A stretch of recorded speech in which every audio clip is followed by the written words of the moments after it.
শাস্তি হচ্ছে মৃত্যুদণ্ড, যাতে করে ভবিষ্যতে আর কোন ব্যক্তি মানুষ এইভাবে শিশু বা নারী নির্যাতন করার সাহস না পায়।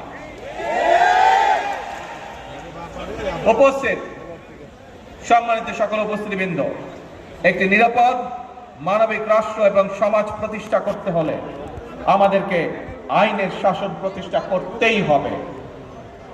রাজনৈতিক সংস্কৃতির পরিবর্তন ঘটাতে হবে।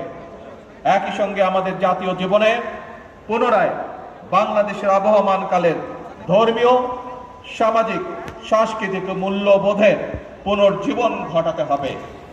এক্ষেত্রেও কবি কাজী নজরুল ইসলামের জীবন এবং কর্ম আমাদের জন্য প্রাসঙ্গিক।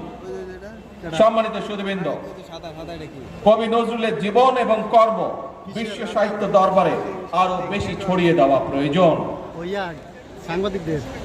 তার জীবনবোধ, তার জীবন দর্শন প্রজন্মের পর প্রজন্ম পৌঁছে দিতে হবে।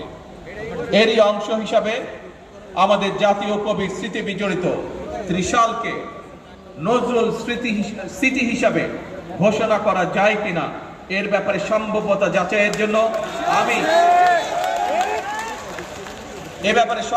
যাচাইয়ের জন্য আমি সংস্কৃতি মন্ত্রণালয় এবং পর্যটন বিভাগের প্রতি আহ্বান জানাবো।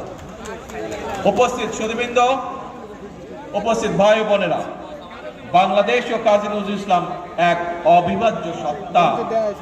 তিনি আমাদের জাতীয় সত্তার সার্থক প্রতিনিধি, আমাদের জাতীয় চেতনা